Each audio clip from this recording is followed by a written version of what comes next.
Afternoon, folks. Today we're going to show you how to make soil blocks, and I'm going to plant some tomatoes and some other vegetables for our fall garden in the soil blocks. And what is a soil block? Basically, it's a method of making of growing seedlings without having to use any individual pots. So first thing you need is one of these. It's a soil block maker.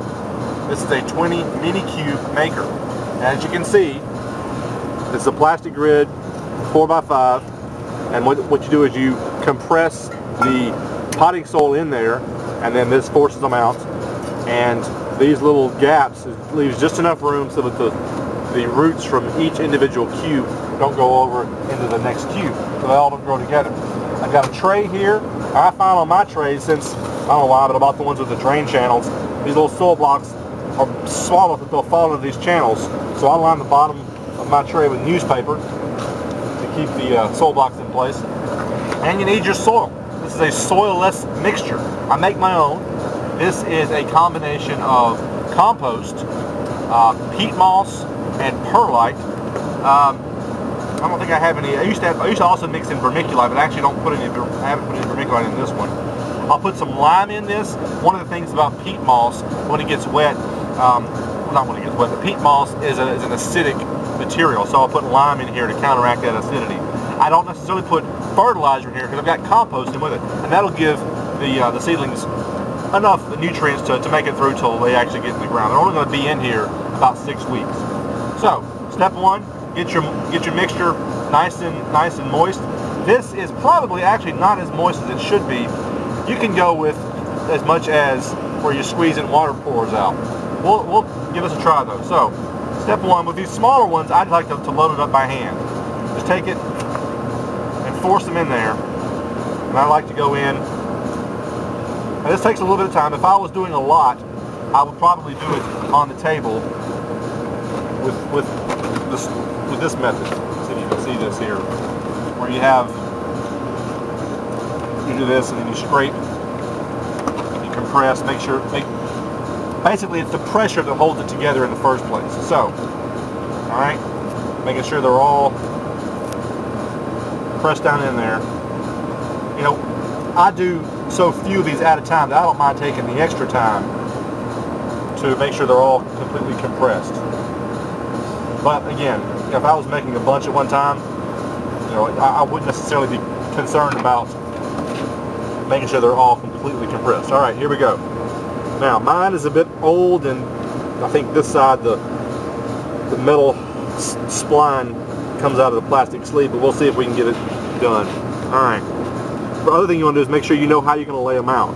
Now, I'm only going to do just a few, but if I had this whole thing full, I'd probably do them this way so I can get 3 rows deep. But I'm going to do it this way because I'm not actually planting all that many vegetables at the moment. So what you want to do is you want to grab across here and push down. Now, there are a lot of great videos on YouTube about how to do this, and mine is just one of many, but you can look for them. So you're just going to pull, and then now you could pull up straight for now, but there might be a few that are still gripped in there, so I like to give it a couple of times of these and then gently pull up, and you'll see that, I don't know if you can see back here, now there's some that are still attached. So one of the problems is that, yeah, pretty much a failure right there. So we'll start again, and I think the problem is that my soil is not wet enough. So we're going to stop for the moment and water down this soil and try again. We're going to add some water to it. We'll do this in one section to maximize the amount of water that goes in there. Get it all nice. Now see, when it's like this, the water comes right out. One of the best ways I have found, jam it in there, and even if it's super wet, now I'm the only one I've found on the internet that will make soil blocks out of extremely wet dirt, but I have found that if you press on the bottom and you can see water coming up the top, it's wet enough. So we're going to compress them in there, scrape the bottom off, and again I go in here and individually press. I don't know if you can see that or not, but when I press in, the water comes out. Lets me know that they're all completely full. Alright, let's try this again. Now, again, one of the problems I have is that when I pull on this, this leg wants to come out of the plastic. But you know, this thing has seen a lot of use. Let me do here out here in the middle where you can see.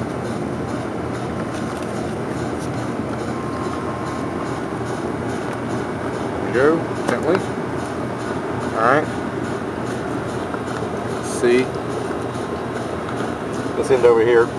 Put the back in. There we go. All right. I need a new soil block maker, but and there we go. Now, I'll bring this over to Mr. Cameraman.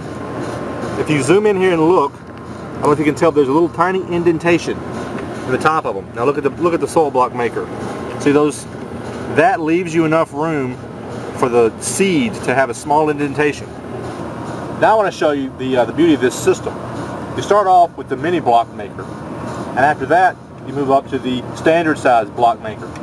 Let's see if you can see down in here these squares, and this you fill in, and this one is good to do on a flat surface where you can scoop in and then compress on a flat surface like a tabletop. When you're done, you force out the block. Now let me show you what you end up with. I've got one made here, but here's your individual mini block with this tiny little dot on the top. Well, here is your full size block, and as you can see, again, it's cracked a bit. It needs to have more moisture in it. That receives this. So just as soon as the seedling comes out of this one, I'm going to go ahead and put each one of these into its full size block. And they actually make one that's about 6 by 6. The actual block itself is about that big around, about that tall, that will receive this. And if you're growing something like a tomato that needs to stay, that you needed to stay in a pot for a long time, you might use that one. I don't have that one yet. That one is pretty expensive. It's a one block maker. All right, but so now what I'm going to do is go ahead and plant my tomato seeds in here. Let me show you what I'm doing. So what I'm going to plant today is Applause. This is a determinate tomato. This one's a 66 day. It's a short day tomato. And this is one of the ones that I had a lot of success with last year. I was going to plant Applause and Stepice, but sadly I can't find any of the Stepice seeds, so I'm going to have to order those from best place I have found for these sort of off-the-wall tomatoes. Tomato Growers Supply. I believe tomatogrowers.com is where I get these from. Well, let me show you how I do this. Alright, seed into the palm. Lost one. These seeds are valuable. What's interesting is every seed represents one plant. Each plant will produce up to 25 pounds of tomatoes. Assuming you're going to get 80% out of those tomatoes, 80% sellable fruit, then, you know, looking at 20 pounds of tomato per plant, if you're selling them at $2 a pound, then you're looking at every one of these seeds represents $40. So seeds are valuable. I just dropped one. All right, so how do I plant mine? Well, I use a chopstick, an open palm. Can you see me? Hand up here. All right. And bam. Seed on the end of the chopstick, and then the moisture from the block will hold the seed in place. All right. And that's what we do for all 20. I got my seeds planted. Now it's time to cover them up. And for that, I like vermiculite.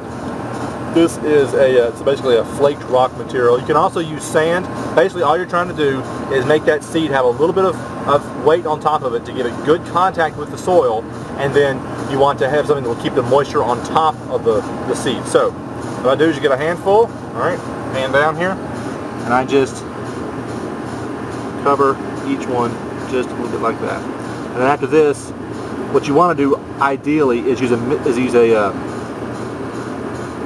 little spray bottle and mist these seeds. You don't want to water them with a stream of water. The other thing you can do is you can water them from up underneath. You can water, because this one has these nice channels in it, you can water down here, and the wicking action will pull the moisture up through. But what I'm going to do is I'm going to spray these. With water, get them nice and moist, then cover them up to keep the moisture in with a lid, and then we'll wait the 7 days it takes them to germinate. I've got my seeds in here. I've got 30 the Applause tomato seeds. I've got them covered up with the vermiculite, and I'm ready to mist them down. Now, I had originally planned on planting two varieties, the the Applause and the Stepice.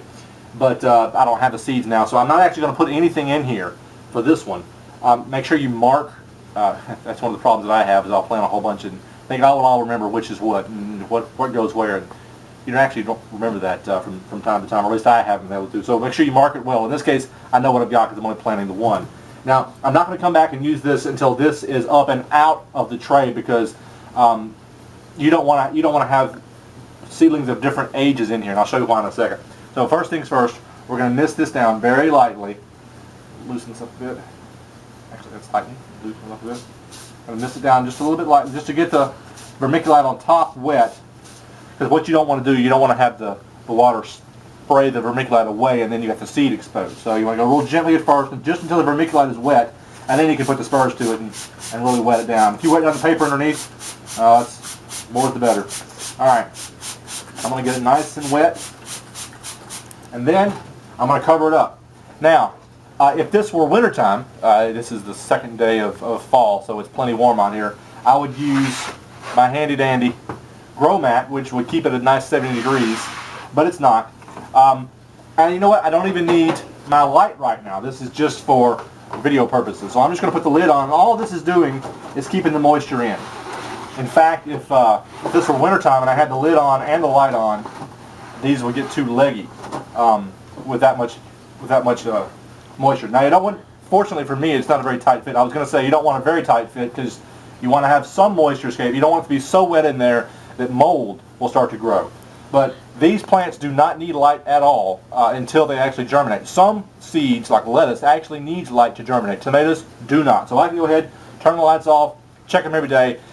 Experience tells me these seeds will, the first ones will start to germinate at about day 4, but in general by day 7 I should have all of them germinated. The rough life cycle of planting tomatoes, you got 1 week for them to germinate, and then you want 6 weeks for those germinated seedlings to grow in and become established seedlings, and then at 6 weeks, which is actually 7 weeks after planting, but 6 weeks since they germinated, then you can transplant those into the greenhouse. 6 to 8, I always go with 6 because I'm impatient like that. But anyway, so here's my beginnings of my fall garden in here. Got it under cover. I'll check back and go ahead and kill the lights, and as soon as the seedlings pop out, I'll turn the lights back on. But for now, that's all for us. Y'all take care.